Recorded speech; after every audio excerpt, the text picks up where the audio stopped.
Pa-YouTube lang kami. Yeah. Epoxy na, nakatape pa. Sablay yung swimming pool, nag-leak. Dahil doon sa mga blue pipe niya. Never ko nagamit eh. Sobrang problemado talaga kami doon. Nalagyan na natin ng tile, tapos may mali pala. Back-back, gastos ulit. Ginastos mo, madudoble, matitili. Yung dati ng tractor ko, parang di ako nakakasya. So, Yung dati niyang kontraktor. Sorry, mahirap kausap. Sobrang hirap. Sayang lang po ang pera. Doble-doble na yung gastos. Lagi pong kawawa dito ang owner. Naku po. Dalawang klase ng customer ang laging tumatawag sa atin. Yung una, andyan yung mga naloko na, nagdidemandahan, naglilik ang swimming pool. Puro problema na, puro horror story na. Sablay yung trabaho rito. Walang tiwala sa trabaho niya. Yung pangalawa, yung mga client natin na super satisfied, masaya sa mga naging trabaho natin, at nire-refer tayo lagi sa mga kakilala nila na sobrang proud sa naging trabaho natin sa kanila. Kung game ka nang magpagawa ng dream swimming pool mo, dream house mo, at ayaw mo ng problema at ayaw mo ng sakit ng ulo, kagaya nila. Ayos yung gawa, best process sa media.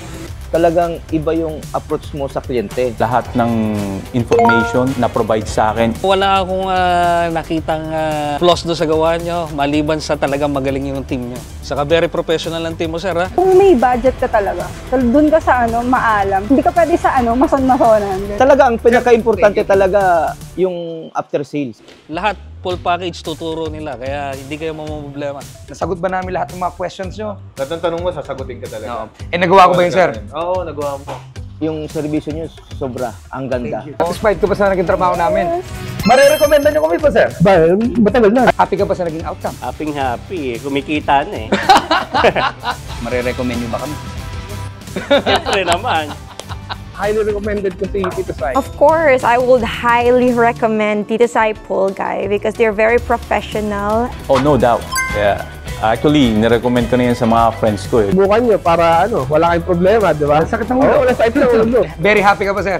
Oo, sobrang happy ako dito. I'm thankful talaga na we chose this, we chose you guys to do this for us. Kung mayroon sanang 110, 110. Kaya sa mga gusto magpagawa ng pool, I highly recommend Tito Sai, the best. Wala, maayos yung gawa nila. Nice! Good job! I'm the big guy. And I'm the pool guy. And both, we're cool guys. Kaya maging matalino po tayo sa pagpili ng kontraktor. Kumonsulta sa professional. Maraming mura at magaan sa bulsa sa una. Pero pagdating sa dulo, talagang mapapamura ka na lang. Kung ayaw mo ng problema, ayaw mo na sakit ng ulo at gusto mo sigurado, alam mo na kung sino hanapin mo. At yung makokontak mo pa rin kahit fully paid ka na. Nakakarating tayo ng Luzon, Visayas, and Mindanao. Ito ulit si Tito Sai na nagsasabing, kung hindi mo makontak, sigurado, ayaw kang kausap.